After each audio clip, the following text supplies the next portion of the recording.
दोस्तों बहुत से नए इन्वेस्टर इन्वेस्ट कर रहे हैं और वो लोगों को बाजार को करीबी से और ध्यान से जानना जरूरी है।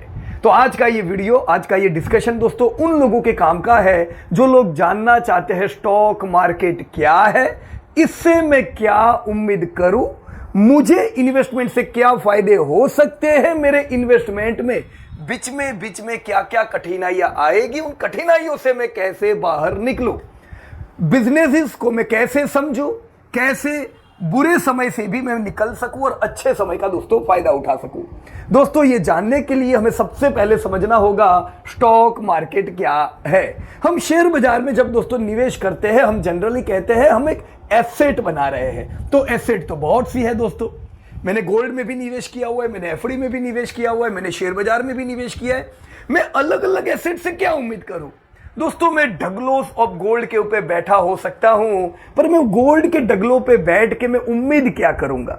मैं ये उम्मीद करूंगा कि या तो ये मुझे पहनने में काम लगे तो वो मुझे एक फायदा है, या कल कोई और इसे महंगे दाम पे लेने को आएगा तो इसके दाम बढ़ते जाएंगे, तो एप्रिसिएशन होगा, वो मेरा फायदा है। पर मुझे आज की प्रोडक्टिविटी क्या दे रहा है, आज मुझे प्रोड्यूस नहीं करके दे रहा है। मैं एक तरफ एफडी को देखता हूं, वो मुझे आज प्रोड्यूस करके दे रहा है, मेरा कैश फ्लो चालू है, पर वो बढ़ता नहीं है। हो सकता है आज मेरा जो कैश फ्लो आ रहा है फिक्स सिक्योरिटीज से, वो मुझे पर्याप्त ना हो 10 साल बाद, 15 साल बाद, क्योंकि कैश फ्लो स्टैटिक लाइन में आ रहा है और जो चीजें मुझे खरीदनी है उनके दाम बढ़ते जाएंगे। तो अलग अलग जो एसेट होती है उनसे पूछो कि भाई तुम मुझे क्या दे सकते हो। वैसे ही दोस्तों शेयर बाजार का निवेश होता है। स्टॉक मार्केट क्या है दोस्तों? स्टॉक मार्केट में हम एसेट बनाते हैं किस चीज की? हम एक एसेट बनाते हैं दोस्तों अलग अलग बिजनेसेस की। हम ये उम्मीद करते हैं कल ये जो बिजनेसेस है ये बड़े होते जाएंगे, ये बिजनेसेस कल बड़े तो होंगे पर साथ में मुझे आज भी कैश फ्लो देते जाएंगे। तो मेरा स्टॉक मार्केट में जब निवेश करता हूं, मेरा क्या ध्यान बनता है कि एक तो ये मुझे कंसिस्टेंट हर साल कैश फ्लो दे रहा है। अब ये कैश फ्लो मुझे पर्याप्त नहीं रहेगी क्योंकि स्टैटिक हो गई, कल जो चीजें मुझे खरीदने उनके दाम तो बढ़ने वाले हैं। तो कैश फ्लो जो मेरे पास आए वो बढ़ती रहनी चाहिए, जो मुझे पॉसिबल है स्टॉक मार्केट इन्वेस्टमेंट से, क्योंकि over the period of time जो आपकी कंपनियों में निवेश किया होता है उनकी साइज बढ़ती जाती है। जैसे दोस्तों साइज बढ़ती जाएगी, जितनी तेजी से बढ़ेगी उतनी तेजी से आपका कैश फ्लो चलता रहता है। अब ये बीच आप आज निवेश कर रहे हो, आप 30 साल के हो, आप 40 साल के हो जाओगे, 30 से 40, 40 से 50 की जो पूरी आपकी जो टाइम फ्रेम है, इसके बीच में कंसिस्टेंट कैश फ्लो आता जाएगा और ये बढ़ता जाएगा। पर ये जितना मैं कह रहा हूं उतना आसान भी नहीं है। ये आसान इसलिए नहीं है क्योंकि इसके बीच में कई साइकोलॉजिकल डिस्टर्बेंस आएंगे। बहुत सी बार मुझे लगेगा क्या ये मैं सही कर रहा हूं, क्या मेरा निवेश मुझे सही में वेल्थ क्रिएट करके देगा? ऐसे प्रश्न बहुत बार मेरे दिमाग में आ सकते हैं। ये प्रश्न का प्रॉपर जवाब पाने के लिए दोस्तों मैं आपको एक लाइफ साइकिल बताना चाहूं। अब दोस्तों जब मैं समझ चुका हूं कि मैं शेयर बाजार में बिजनेसेस में निवेश कर रहा हूं, जब मैं बिजनेसेस में निवेश करूंगा दोस्तों मेरे साथ दो प्रकार के इन्वेस्टर होंगे। मैं हूं और मेरे इर्द गिर्द बहुत सारे इन्वेस्टर होंगे। अब लोग क्या कर रहे हैं वो भी देखो। ज्यादातर लोग आप देखोगे दोस्तों तो वो मोमेंटम बेस्ड इन्वेस्टर होते हैं। मोमेंटम बेस्ड इन्वेस्टर यानी जब शेयर चल रहे होते हैं वो खुश होते हैं, जब शेयर टूट रहे होते हैं वो दुखी होते हैं, या तो वो ट्रेडिंग करते हैं। अब ट्रेडिंग कुछ लोग इंट्राडे करते हैं, कुछ लोग बीटीएसटी करते हैं, और आप लोगों को भी इसी प्रकार की ट्रेडिंग की एडवर्टाइज की जाएगी। पर दोस्तों ये सारी चीजें हो गई स्पेकुलेटिव। अब कुछ लोगों को लगता है कि मैं इन्वेस्टर हूं लॉन्ग टर्म, और वो इन्वेस्टर नहीं है, वो ट्रेडर ही है, क्योंकि भाव टूटने पे वो चिंता करते हैं और भाव चलने पे वो खुश होते हैं। मतलब वो ट्रेडिंग मेंटालिटी में है, लॉन्ग टर्म की चद्दर ओढ़ के रखे हैं। अभी वो समझ नहीं पा रहे कि लॉन्ग टर्म क्या है। लॉन्ग टर्म एसेट क्रिएट करने को मतलब है बिजनेस समझना। भाव देखने का मतलब है दोस्तों कि मैं अभी भी मोमेंटम टाइप ट्रेडर हूं, चाहे मैं ट्रेडिंग नहीं कर रहा हूं पर मैं 2-5 साल के ट्रेड ले रहा हूं, राइट? तो ये भी क्या हुआ, this is one type of trading. तो आपके इर्द गिर्द जो माहौल होगा वो मोमेंटम वाले इन्वेस्टर का होगा, जो दुखी बहुत होंगे, खुश बहुत होंगे, राइट? उसके साथ जो दूसरे प्रकार के बहुत कम इन्वेस्टर होते वो वेल्थ इन्वेस्टर होते। ये लोगों को कभी पड़ी नहीं होती है शेयर का भाव क्या चल रहा है, टूट रहा है तो दुखी नहीं होंगे, चल रहा है ये खुश नहीं होंगे, इनको अपने कैश फ्लो से मतलब है। ये एश्योर करना चाहते कि यस जो मेरा कैश फ्लो है वो बढ़ता जाए, बिजनेस बढ़ते जाए। दोस्तों अगर हमें इस प्रकार का इन्वेस्टर बनना है वेल्थ, तो वेल्थ इन्वेस्टर बनने के लिए हमें बिजनेस इसको समझना पड़ेगा। आज जो आप दुनिया भर में बड़े बड़े फंड हाउस देख रहे हो जो बड़े बने हैं, वो बिजनेस इसको समझ के बने हैं। जो मोमेंटम इन्वेस्टर होते हैं ये सिर्फ चार्ट में घुसे रहते हैं, ये पूरा दिन चार्ट में होते हैं। और ये जो इन्वेस्टर होते हैं, मैं गलत नहीं कह रहा हूं, पर चार्ट पे जब हम काम करते हैं तो हम कुछ लोगों ने जो एक्शन लिया हुआ होता है उसको रिफ्लेक्ट करते हैं। तो आपने वो बैक पाइपर वाली कहानी सुनी होगी, कैसे बैक पाइपर चल रहा था और पीछे पीछे पूरी टोली चली थी, किसी को पता नहीं था ये लोग क्यों जा रहे हैं, और फिर गिरते हैं खड्डे में। तो ऐसा ही कुछ होता है जब हम खाली ब्लाइंडली चार्ट्स को फॉलो करते हैं, सिर्फ फॉलो करते रहते हैं। जब कोई बेच के निकलेंगे, जब नेगेटिव ट्रेंड होगा, सब लोग वापस भाग के इधर आएंगे, सब लोग वापस भाग के इधर आएंगे, यानी हम बार बार वोलेटाइल दुनिया में रहेंगे। जबकि वेल्थ क्रिएटर लोग दोस्तों बिजनेस स्टडी करते हैं और ये चाहते हैं बिजनेस जहां पे इन्वेस्ट करूं वो बड़े बने, और बनने चाहिए जब मैं निवेश कर रहा हूं तो वो बने। ये एश्योर करने के लिए मैं वो साइकिल अभी दोस्तों आपको बताऊंगा। दोस्तों ये साइकिल समझने के लिए सबसे पहले अपना गोल जान लो कि मैं क्यों निवेश कर रहा हूं शेयर बाजार में। मुझे इंटरेस्ट कंपनी के ग्रोथ में नहीं है, मुझे इंटरेस्ट कंपनी की क्वालिटी में नहीं है, मुझे इंटरेस्ट वो ब्यूटीफुल चेयरमैन में नहीं है, मुझे इंटरेस्ट किस में है? मुझे इंटरेस्ट है दोस्तों कैश फ्लो मेरा आता जाए लाइफ लॉन्ग और बढ़ता जाए। Appreciating and consistent cash flow में मुझे इंटरेस्ट है।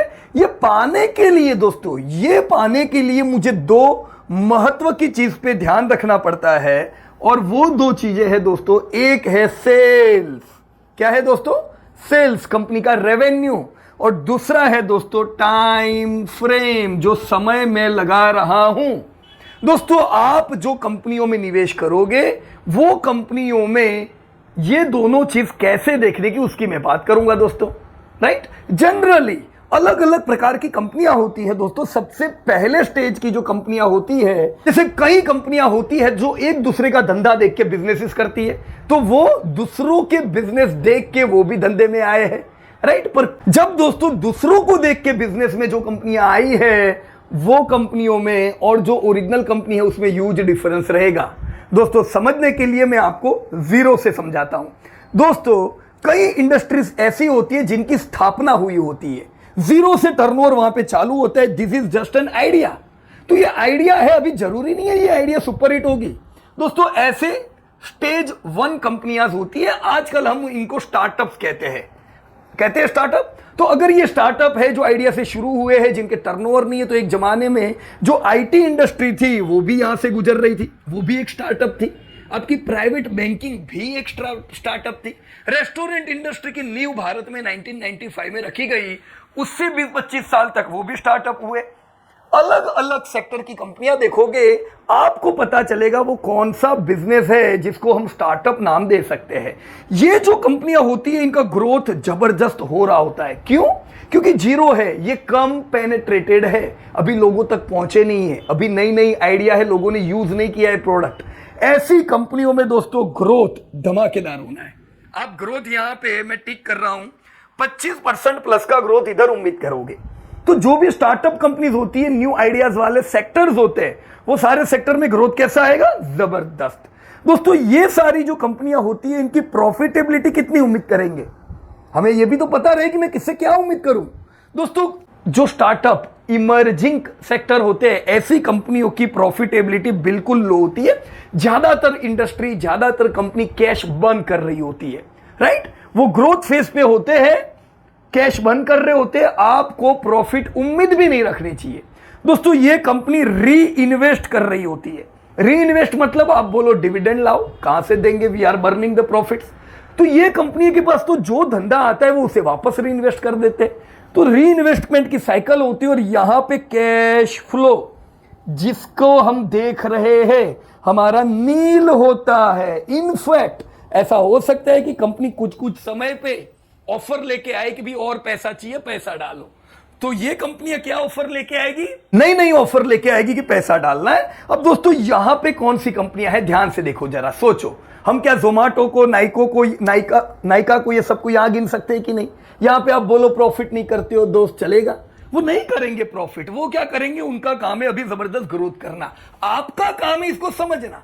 दोस्तों हमें कई इन्वेस्टर्स कहते थे, अरे पीयूष भाई यार आप स्टार्टअप की कंपनियों में तो हमें कोई टिप देते नहीं हो, देखो स्टार्टअप में पैसा लगाएंगे तगड़ा कमाएंगे। उस समय भी मैं क्या कहता था, इनफैक्ट हमको तो ऐसा कहते थे, पीयूष भाई आप पीएमएस में 2% लेते हो, हमको स्टार्टअप में इन्वेस्ट कराओ, हम 5% लेंगे। देखो हम आपकी साइकोलॉजी समझते हैं, क्योंकि वो टाइम स्टार्टअप का था, हर स्टार्टअप सक्सेस हो रहा था। पर हम 10 साल का देखते हैं ना दोस्तों, हमको पता था जब ये यूटर्न आएगा ना तब सब भागेंगे। अभी आप 4% देने को तैयार हो, 5% देने को तैयार हो, स्टार्टअप्स के शेयर सब आधे हो गए, बोलो 4% पोसाएगा? राइट? एडवर्टाइजमेंट पे मत जाओ। जब ये स्टार्टअप चल रहे थे तब अलग अलग अपडेट आते थे, you invest in this startup, उन्होंने कितना कमाया। भाई अगर हम एडवर्टाइज पे जाएंगे तो हमारा क्या होगा? वो मत देखो जो लोग दिखाना चाहते हैं, वो देखो जो लॉन्ग टर्म में आपको चाहिए। क्या ये आपको कैश फ्लो देंगे? नहीं, ये आपको ग्रोथ देंगे। ग्रोथ मंजूर है तो खुश रहो, जोमेटो ग्रोथ कर ही रहा है। पर आप कहोगे कैश फ्लो नहीं आ रहा है, नहीं आएगा। राइट? लाइफ इंश्योरेंस सेक्टर एक जमाने में लॉस करता था, वो उसका इमर्जिंग टाइम था, आज कर रहा है ना अच्छा। तो जब तब कौन से इंडस्ट्री से क्या उम्मीद करनी चाहिए, ये उम्मीद करने का दोस्तों। राइट? This was emergence. जब हमने रेस्टोरेंट इंडस्ट्री में पैसा लगाया, जबरदस्त ग्रोथ था, जुबिलेंट डिविडेंड नहीं देता था, सो इट्स ऑल राइट। हमको भी पता था नहीं देंगे, डिमांड इमर्ज हो रहा है, तो वो डिविडेंड नहीं देता है, तो वो क्या कर रहा है? उनका ग्रोथ कितना है दोस्तों? 50-50% से ग्रोथ कर रहे कि नहीं कर रहे? वो जो कमा रहे वो री इन्वेस्ट कर रहे कि नहीं कर रहे? उनका मार्जिन खाली 3-4% है कि नहीं है? तो समझो this all are emerging industries. You will say मेरे को कैश फ्लो नहीं दिख रहा है, उधर नहीं दिखेगा। तुमको कैश फ्लो देने लगे तो स्टोर किधर से खोलेंगे? Right? So we should understand where your company right now belongs and expect what you should expect from those companies. Stage 2 पे जब दोस्तों आपकी कंपनी आती है, इसे हम ग्रोथ कंपनीज कहते हैं। ऐसी कई कंपनियां हैं जो यहां से यहां आ चुकी है। यहां पे जो कंपनी आती है दोस्तों, इनका ग्रोथ यहां पे भी अच्छा रहता है। पर मैं यहां पे ग्रोथ कितना उम्मीद करूंगा दोस्तों? यहां पे भी हम 20% का ग्रोथ उम्मीद करते। That's the reason these are growth companies. ये पेनेट्रेट और हुए हैं, अभी भी है पेनेट्रेटेड, पर ये और आगे बढ़ रहे हैं। उनकी प्रोडक्ट और महंगी कस्टमर ले रहे तो टर्नओवर बढ़ रहा है। उन्हीं की ओर से और अलग अलग डिफरेंट प्रोडक्ट्स मिलती जा रही है, टेक्नोलॉजिकल अपग्रेडेड प्रोडक्ट मिलती जा रही है, तो रेवेन्यू बढ़ रहा है। Yes, we will expect good revenue growth. पर ग्रोथ फेज में आपकी कंपनियों के मार्जिन दोस्तों अपग्रेड हो चुके होते हैं, 5 से 10% मार्जिन इनके आ चुके होते हैं, अच्छे मार्जिन है। राइट? तो कंपनियों के मार्जिन सुधर चुके हैं, कंपनियां अभी भी री इन्वेस्ट करती है, कंपनियां एक्सपांड करती है, उसमें ना नहीं, अभी भी एचडीएफसी बैंक नई ब्रांचेस खोलती है, but they have grown sufficiently. वो अभी हम स्टार्टअप नहीं बोलेंगे, इमर्जिंग नहीं बोलेंगे, वो ग्रोथ है। तो ग्रोथ पे आने पे आपका जो ग्रोथ है अच्छा रहेगा, स्टार्टअप जैसा नहीं रहेगा। आपकी प्रॉफिटेबिलिटी कंसिस्टेंट आ रही होती है। हमें देखना है स्टार्टअप में भी कौन लीडर है। अभी मैप में इंडिया का आईपीओ आया, हमने बोला रडार में रखने का, definitely they are the leader, उस पर ध्यान रखो, ट्रैक करो। ऐसी इंडस्ट्री में, सेक्टर में से लीडिंग कंपनियां जो बढ़िया कर रही है उनको ट्रैक करो। हमने एफएल में यही चीज दोस्तों आपको बताई थी। राइट? नाउ हियर ग्रोथ, जब ग्रोथ कर रही है, प्रॉफिट आने लगा, now you can expect your company is making profits, consistent profit आ रहे। जो लीडर होगा, जिसने ये पूरे लाइफ स्पान में, मैंने टाइम लिखा है ना, यहां से यहां के टाइम तक कस्टमर को, वेंडर को पता चल चुका होता है ये सब कंपनियां कैसी है। राइट? तो जो कंपनी की एक ब्रांड बनने लगी होती है, वो ब्रांड के हिसाब से कंपनी की प्रॉफिटेबिलिटी बढ़ी होती है, अच्छी कंपनियों के मार्जिन अच्छे होते हैं, री इन्वेस्ट करते हैं, पर यस यहां पे आपको कैश फ्लो आता है। This is the time when you can expect cash flow. देखो एचडीएफसी बैंक आपको डिविडेंड दे रहा है, जुबिलेंट भी डिविडेंड लेने लगा है। अलग अलग सेक्टर देखो और बोलो ये सेक्टर में कौन सी कंपनी क्या कर रही है। All right? So now you can expect dividend, अभी भी कैप री इन्वेस्ट होगा, बराबर है। ये ग्रोथ फेज के बाद जो दोस्तों तीसरा स्टेज आता है, वो होता है दोस्तों मैच्योर स्टेज। राइट? अब आप बोलोगे यार अभी मेरी कंपनी ग्रोथ में चल रही है तो कल मैच्योर हो जाएगी, ऐसा नहीं है। ये साइकिल अलग अलग इंडस्ट्री में बरसों की होती है। कंपनी अब 50-50 साल तक ग्रोथ में रहती है। टेक्नोलॉजी की जो कंपनियां होती है उनकी उम्र छोटी होती है। छोटी मतलब वो हर एक स्टेज फटाफट पार करते हैं, तो उनकी लाइफ स्पैन भी कम रहती है। आपने कहानी सुनी होगी, एक मैंने बचपन में सुनी थी, वो एक आपने कहानी सुनी होगी, एक लेडी फिंगर का छोटा सा प्लांट था, एक पेड़ के नीचे लगा हुआ था। तो लेडी फिंगर का ग्रोथ बहुत हो रहा था और रोज कहता था, भाई तू हट इधर से, नहीं तो तेरी डाली बाली टूट जाएगी, मैं तो ऐसे फटने वाला हूं, मैं ऐसे ग्रोथ करूंगा। पर वो पेड़ को पता था वो क्या है, मैं क्या हूं। एक समय आया, फिर क्या हुआ, उसका ग्रोथ बंद हो गया। दोस्तों, टेक्नोलॉजी की जो कंपनियां होती है उनका टाइम स्पैन कम रहता है, उससे जिंदगी भर उम्मीद नहीं कर सकते कि यस वो ऐसे ही ग्रोथ करते जाएंगे, उनको टेक्नोलॉजिकल अपग्रेडेशन की जरूर है। पर जो आपकी कंजप्शन की कंपनियां होती है वहां पर लॉन्ग टर्म ग्रोथ रहता है, 100 साल की कंपनियां चलती है, राइट। तो ये मत बोलो ग्रोथ ही काम का है या खाली क्वालिटी काम का है। ऑल राइट, यहां पे जब आपकी कंपनी मैच्योर स्टेज पे आती है तभी भी आपकी कंपनियों में ग्रोथ मिलता है। दोस्तों देखो, ये रेवेन्यू है, रेवेन्यू तो बढ़ता ही जा रहा है, राइट। पर यहां पे ग्रोथ आपका मैच्योर कंपनियों में 15% जैसा होता है, 12-15% का ग्रोथ दोस्तों इंडिया में मिलता है। देखो, इंडिया में 12-15% इसलिए कह रहा हूं क्योंकि नॉमिनल जीडीपी भी इंडिया में 15% बढ़ती है, तो जितना वो बढ़ेगा उतना तो मैच्योर कंपनी का ग्रोथ होगा ना, राइट। तो 12-15% यहां पे मैच्योर कंपनी में उम्मीद करे ग्रोथ की। TCS, IT is your mature sector, yes.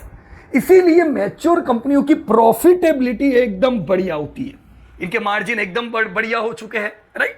ये लोग री इन्वेस्ट नहीं करते हैं, तो री इन्वेस्ट नहीं करने के कारण हम मैच्योर कंपनी, मैच्योर इंडस्ट्री से क्या उम्मीद करेंगे, ये लोग कैश फ्लो ज्यादा देते जाए, क्योंकि तुमको जरूर नहीं है पैसे की, तो तुम वापस ही अपने स्टेक होल्डर को पैसा दोगे। अगर मैं बरसों से ऐसी कंपनी में लगा हुआ हूं, मैंने ग्रोथ फेज देखा, स्टार्टअप फेज देखा, ग्रोथ फेज देखा, मैच्योर फेज देखा, राइट। ये पूरे फेज में मुझे फायदा होगा, मेरा कैश फ्लो कंसिस्टेंट है। मैच्योरिटी में मेरे को कंपनी 80 to 100% डिविडेंड बांटती है। You see what your HUL is doing, you see what your big IT companies are doing. ये होगा, अब आप एचयूएल 100% डिविडेंड बांटे, आप अपनी इंडियन कंपनी को बोलो, टाटा कंज्यूमर, गोदरेज को, वो तो बांट रहा है, तुम नहीं बांट रहे हो। अरे भाई वो मैच्योर है। Still in India, Indian FMCG companies are not mature. In fact, they are in growth stage. So we should expect more growth in this type of companies, right? अभी वो मैच्योरिटी के लेवल पे नहीं है, आपको dividend 20, 25, 30% आएगा company का, right. पर मैच्योरिटी लेवल लंबा चलता है दोस्तों, जब तक कंपनी की प्रोडक्ट लोग इस्तेमाल करते रहते हैं, भाव इन्फ्लेशन के साथ बढ़ते रहते हैं, ईयर ऑन ईयर आपको बैठे बैठे डिविडेंड आता जाता है, प्रोडक्ट सर्विस इस्तेमाल करते रहेंगे, एक ब्रांड बन चुकी होती है, राइट। सो ये पूरी स्टेज में दोस्तों किधर क्या उम्मीद करना है। इसके बाद का एक स्टेज आता है फोर्थ, जिसे हम डिक्लाइन स्टेज कहते हैं। ये वो समय होता है जब आपकी कंपनियां ग्रोथ नहीं कर पाती है, तो सेल्स डिक्लाइन होते हैं, जो प्रॉफिटेबिलिटी होती है वो उससे ज्यादा डिक्लाइन होती है, क्योंकि अब कस्टमर को आपकी प्रोडक्ट की या सर्विस की जरूरत नहीं है, कुछ और आ गया है। वो पुराने फोन निकल गए, स्मार्टफोन आ गए हैं, तो ये फोन की जरूरत नहीं है, ये निकल गए, नोकिया निकल गया। वो कैमरा की जरूरत नहीं थी, वो निकल गया, और मोबाइल में ही कैमरा आ गए। तो इंडस्ट्री चेंज होती है, उस समय आपकी कंपनी में डिक्लाइन आता है। अब होता क्या है, कई कंपनियां ये फेस को समझ के एडवांस में स्टेप लेती है, कई कंपनियां नहीं लेती है। आप रिलायंस को देखो, रिलायंस को हम क्या कहेंगे, वो कौन से स्टेज में है।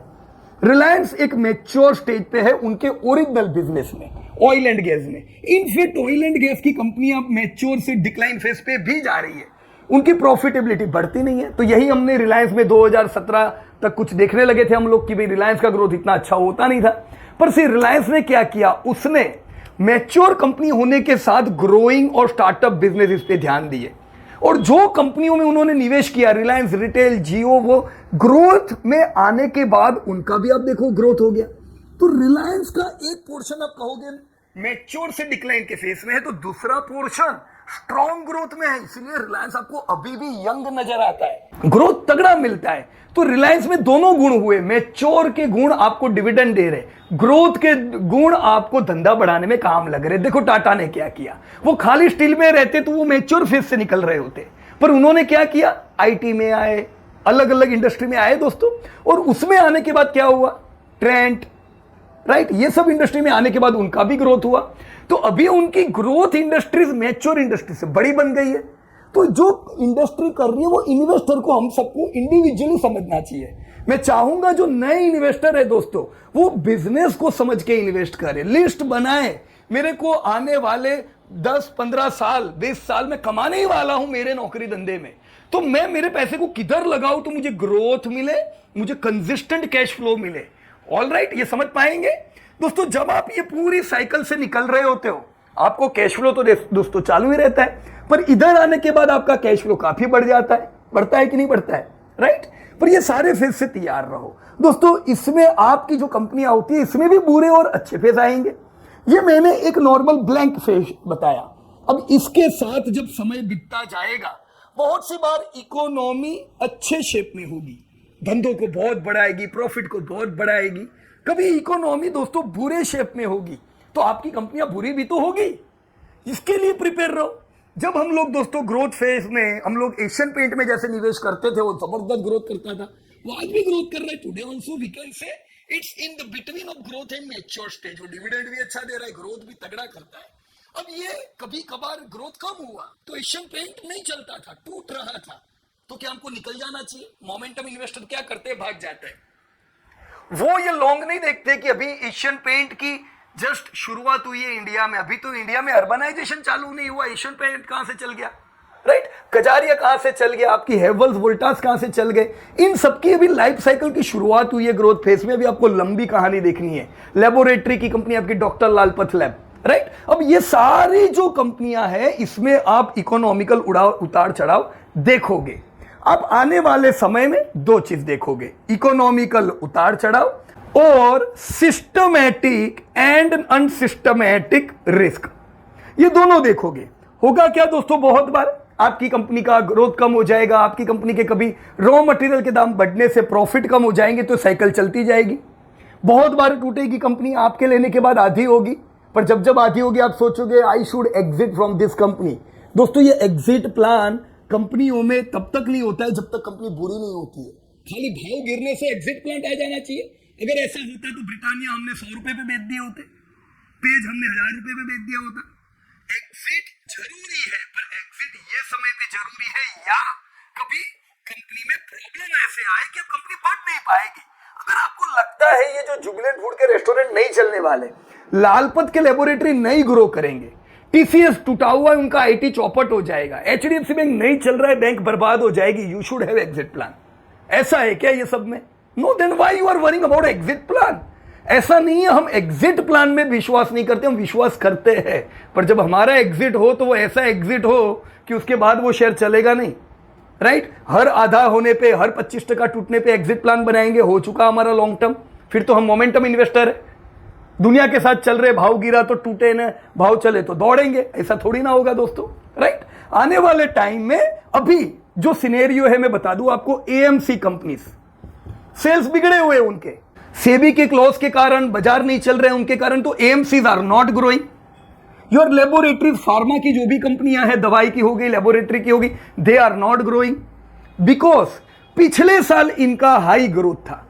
अब ज्यादातर कंपनियों में पिछले साल लो बेस की वजह से आपको अभी अच्छे ग्रोथ मिले। फार्मा में पिछले साल हाई बेस की वजह से ये साल लो ग्रोथ मिल रहे थे, इसका मतलब कंपनियां बुरी है, बेच डाले। प्रिपेयर रहो ना, कितने समय से हम लोग कह रहे हैं आप फार्मा में ग्रोथ नहीं देखोगे पिछले साल अच्छे ग्रोथ के कारण, right. So this is your pharma. उसके साथ और मुझे 2-3 नाम लो जो अभी अच्छा नहीं कर रहे। योर एक्सचेंज, जिसमें आपका आईएक्स आता है, क्या उनका धंधा अच्छा नहीं है? पर अभी कोल की अनअवेबिलिटी की वजह से, अभी इलेक्ट्रिसिटी की डिमांड और सप्लाई साइड के प्रॉब्लम की वजह से आईएक्स प्रॉब्लम में था, तो ये साल उनके ग्रोथ नहीं होंगे, वो और टूटेंगे। प्रिपेयर रहो ना। अगर इनके धंधे बिल्कुल बंद हो जाने वाले तो एग्जिट हो जाओ, राइट। मुझे विश्वास है हम इसमें 15% का ग्रोथ देखेंगे, पर अभी नहीं देखेंगे। आप वेट तो करो, राइट। ऐसे समय पे आप क्या कर सकते हो, ये सब कंपनियां जो आपको पता है, राइट। हमने इंश्योरेंस में पिछले साल भी यही कहा था, कोविड था, कितने क्लेम थे, तो नहीं बढ़ेंगे, राइट। अब जहां पे आपको लग रहा है ग्रोथ लो है, ग्रोथ लो है, वहां पे आप वेटेज कम कर दो। हमने कितनी बार वेटेज की भी बात करते हैं हम लोग, तो वेटेज लो रखो ताकि कुछ 2-3 साल अगर प्रॉब्लम रहे तो आपको फर्क ना पड़े। पर ये एग्जिट का मामला नहीं है, ये वेटेज लो करने का मामला है। वहां वेटेज रखे जहां पे ये प्रॉब्लम नहीं है। अगर आपको मोमेंटम चाहिए तो, वरना वो भी नहीं करोगे, कोई दिक्कत की बात नहीं है, ये ग्रोथ वापस इन सब में आएगा। पर अभी के सिनेरियो में मैं इनमें से किसी में भी रिसेंट सिनेरियो में ग्रोथ की उम्मीद नहीं रखूंगा। बराबर है दोस्तों। तो ऐसे प्रॉब्लम आएंगे, सिस्टमैटिक रिस्क, अनसिस्टमैटिक रिस्क, महंगाई बढ़ेगी, आपके शेयर टूटेंगे, डिमांड कम होगी, शेयर टूटेंगे। ये सब को समझ के पचा दो, अपॉर्चुनिटी का फायदा उठाओ। जब ऐसे समय आएंगे आपके शेयर भयंकर टूटेंगे। And market is not always right. जब बाजार ज्यादा चले, that time is also market is not always right. ऐसे समय पे इसीलिए हम कुछ रिकमेंड करते हैं, थोड़ा बहुत प्रॉफिट बुकिंग करें, because market is not always right, correction आ सकता है।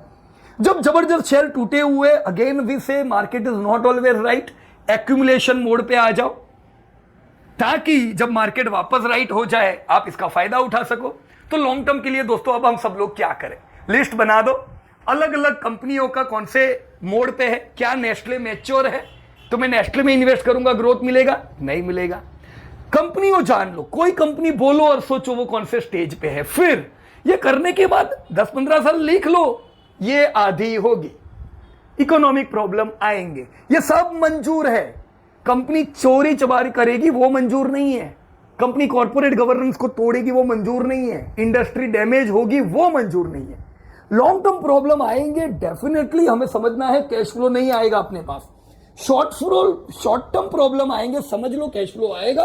Right now we are getting a good opportunity, right. So सब नए इन्वेस्टर को मैं कहूंगा दोस्तों, बी प्रिपेयर्ड। आजू बाजू आपके मोमेंटम के इन्वेस्टर होंगे, आपको मोमेंटम ही करना है तो उनके साथ रहो, राइट। पर 10 साल बाद इनको भी पता चलेगा कि असल में इन्वेस्टमेंट किसे कहते हैं, कोई दिक्कत की बात नहीं है। अगर आप वेल्थ चाहते हो, वेल्थ क्रिएटर जैसा सोचो, बिजनेसमैन जैसा सोचो, राइट। रिलायंस हमने जो भी आपको दोस्तों बात बताई, मैच्योरिटी से ग्रोथ के स्टेज में आया, राइट। टेलीकॉम को आप कौन से स्टेज पे डालोगे बोलो मेरे को? इधर इधर इधर इधर। टेलीकॉम हाईली पेनिट्रेटेड था 100%। तो टेलीकॉम डिकेइंग इंडस्ट्री थी। क्या हुआ सब कंपनियों का, टाटा टेली ना आइडिया ना यूनिनोर ना, सब कहां चली गई? प्रॉब्लम आया सब में। पर जो अच्छी कंपनी थी भारतीय, वो मैच्योरिटी के स्टेज पे आपको पैसा देती जाती थी। देखो ग्रोथ नहीं होता था उनका बहुत अच्छा, पर डिविडेंड आपका चालू था। You could not expect growth in that industry. फिर अचानक से रिलायंस आया जियो के रूप में, और उसने बताया लोगों को कि आप जो यूज कर रहे हो वो कुछ भी नहीं है, आपको और बढ़िया टेस्ट मिलना चाहिए, टेक्नोलॉजिकल अपग्रेड। क्या हुआ दोस्तों, एक नई जान फूकी उसने टेलीकॉम में। जियो अचानक लाख करोड़ का धंधा करने लगा। जियो छोड़ो, भारती ने भी पहली बार लाख करोड़ किया। तो अचानक सेक्टर में क्या हुआ दोस्तों, ये नेगेटिव नहीं है, सेक्टर में प्राण फूके गए और लोगों को लगा कि यस 5G में यूज कर सकता हूं। ये पेनिट्रेट नहीं होगा, टेलीकॉम ऑलरेडी पेनिट्रेटेड है, पर 5G पेनिट्रेटेड नहीं है, 4G पेनिट्रेटेड नहीं है। वो तो पेनिट्रेट होंगे ना, तो कंपनी को टर्नओवर मिलेंगे, राइट। तो समझ लो रिलायंस इज अ डिसरप्टर। वो जो सेक्टर में गए वहां कमाल करते हैं और बाकी कंपनियों की हवा टाइट हो जाती है, राइट।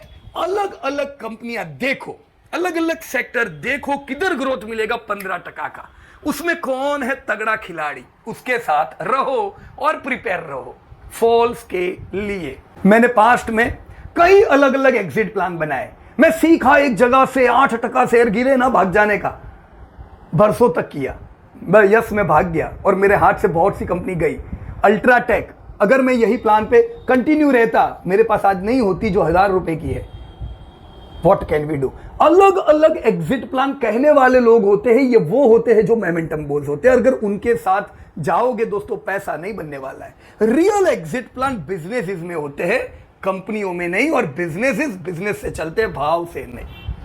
सो आई होप मैं आपकी इस लॉन्ग टर्म की आइडिया को क्लियर करने में थोड़ा सफल रहा हूंगा। अगर मैं समझा सका हूं, थैंक्स एंड गुड। नहीं समझा सका हूं, फिर प्रयास करूंगा। जय हिंद दोस्तों।